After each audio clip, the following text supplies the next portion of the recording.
Hi, friends. Did Jesus really talk with the dead? Did he? Let us look closely at this scripture. Matthew chapter 17 verse 1.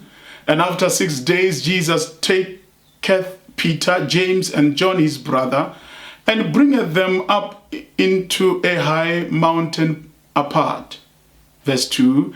And was transfigured before them, and his face did shine as the sun, and his raiment was white as the light. Verse 3. And behold, there appeared unto them Moses and Elias talking with him.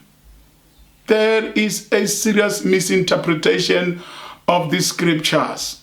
Some think that Jesus was talking to the dead.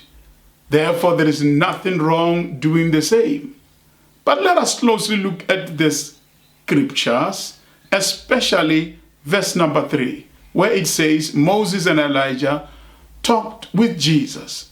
These two are known to have died. Let us note the following points below. Number 1, Elijah never died.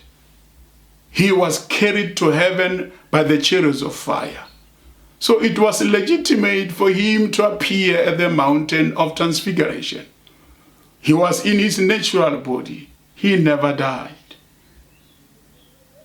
Number 2, yes, Moses died at 120 years, and God buried him according to scripture, and somehow God raised him and set him in heaven for the great task in the tribulation as a witness with Elijah.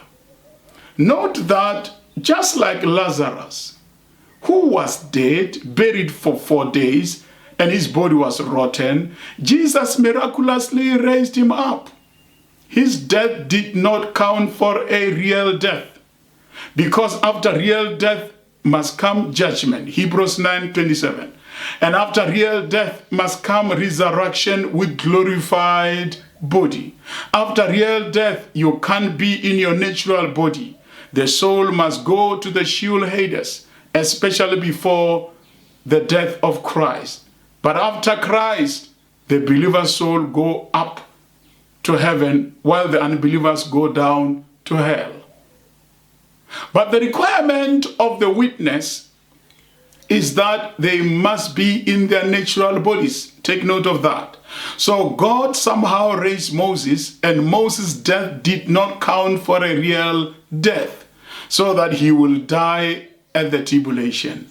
No man is allowed to die twice and be resurrected twice, according to Hebrews chapter 9, verse 27.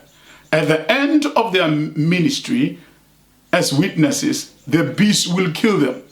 Their bodies will remain in the streets. 3.5 days later, however, God's two witnesses will be resurrected and in full view of their enemies and ascend to heaven. Remember that corpse of that man, that dead man who was thrown in Elisha's tomb, the man came back to life. This was not counted for a real death. That is why Moses then appeared at the mountain of transfiguration, because he basically never died. You see that? Therefore, Moses and Elijah could not be seen as ancestral spirits or as dead people who talked with Jesus. Moses and Elijah were real men who were in their natural bodies, not souls or spirits. You get that? Look, the dead or the departed are souls, not spirits. So they cannot be in any way called ancestral spirits. Angels are ministering spirits. Demons are foul or unclean spirits. You see that? Hope you got something out of this. Remember, Jesus was not speaking with the dead in the high mountain of transfiguration. Thanks. See you in part 6. Lots of love. Shalom.